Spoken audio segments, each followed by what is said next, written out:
The Lumber Room by Saki. The children were to be driven as a special treat to the sands at Jagborough. Nicholas was not to be of the party. He was in disgrace. Only that morning he had refused to eat his wholesome bread and milk on the seemingly frivolous ground that there was a frog in it. Older and wiser and better people had told him there could not possibly be a frog in his bread and milk, and that he was not to talk nonsense. He continued, nevertheless, to talk what seemed the veriest nonsense, and described with much detail the coloration and markings of the alleged frog.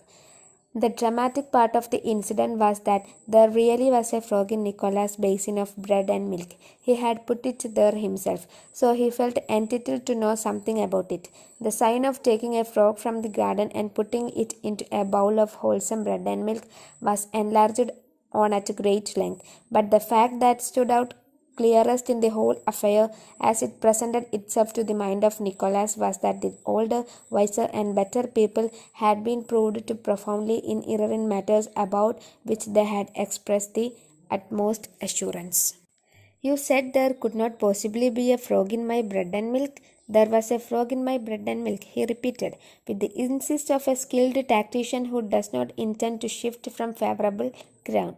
So his boy cousin and girl cousin and his quite interesting younger brother were to be taken to Jagborough Sands that afternoon, and he was to stay at home.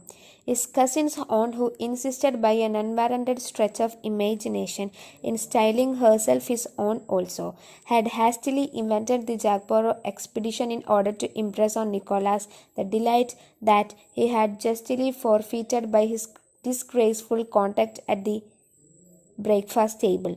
It was her habit, whenever one of the children fell from grace, to improvise something of a festival nature from which the offender would be rigorously debarred.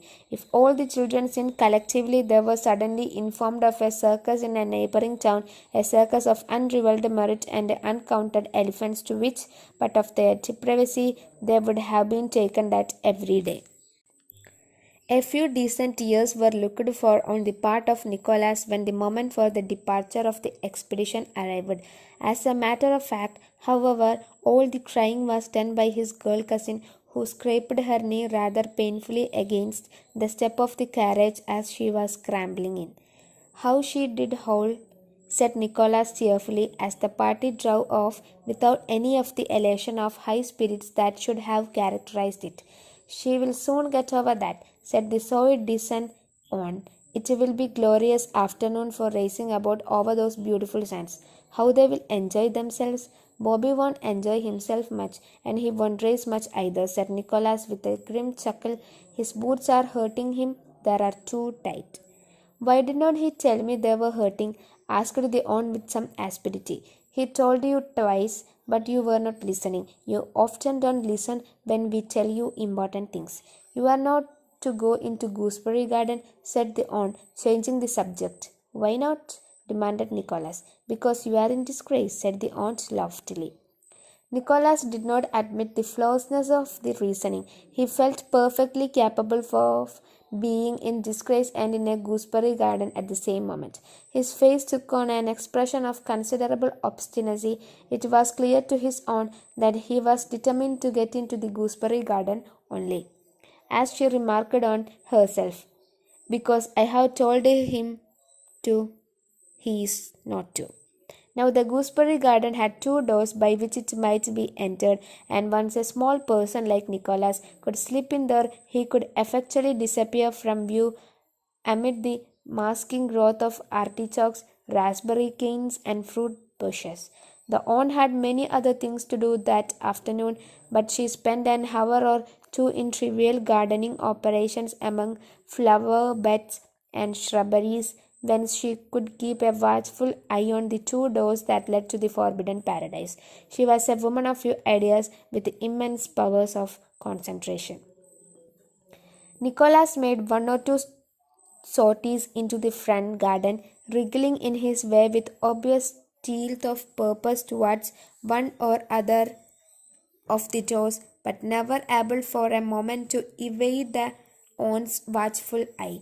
As a matter of fact, he had no intention of trying to get into the gooseberry garden, but it was extremely convenient for him that his aunt should believe that he had. It was a belief that would keep her own self imposed sentry duty for the greater part of the afternoon. Having thoroughly confirmed and fortified her suspicions, Nicola slipped back into the house and rapidly put into execution a plan of action that had long germinated in his brain.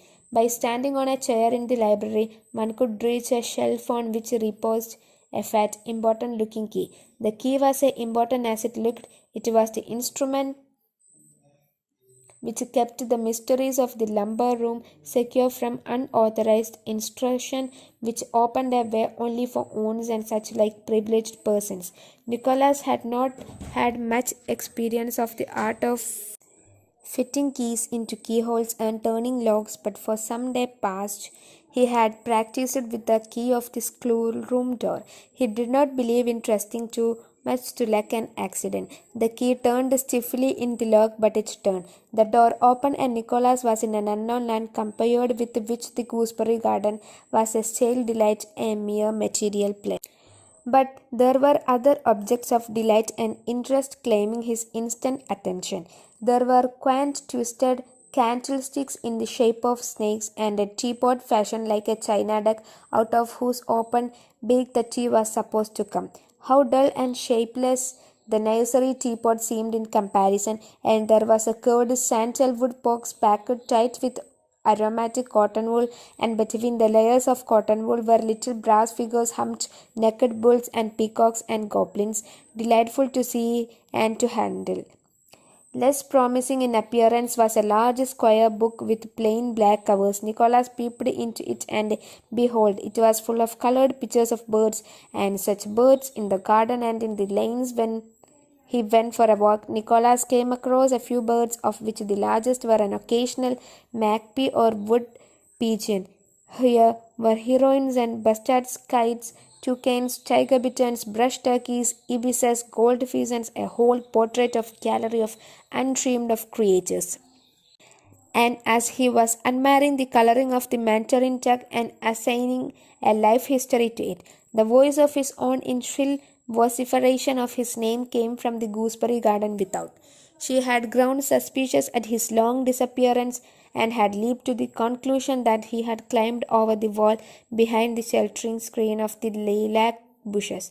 She was now engaged in energetic and rather hopeless search for him among the artichokes and raspberry canes. Tea that evening was partaken of in a fearsome silence. The tide had been at its highest when the children had arrived at Jagborough Cow, so there had been no sands to play on, a circumstance that the aunt had overlooked in the haste of organizing her primitive expedition. The tightness of Bobby's boots had disastrous effect on his temper the whole of the afternoon, and altogether the children could not have been said to have enjoyed themselves. The aunt maintained the frozen muteness of one who has suffered undignified and unmerited detention in a rainwater tank for 35 minutes. As for Nicholas, he too was silent in the absorption of one who has much of think about. It was just possible, he considered, that the huntsman would escape with his hounds while the wolves feasted on the stricken stag. Thank you.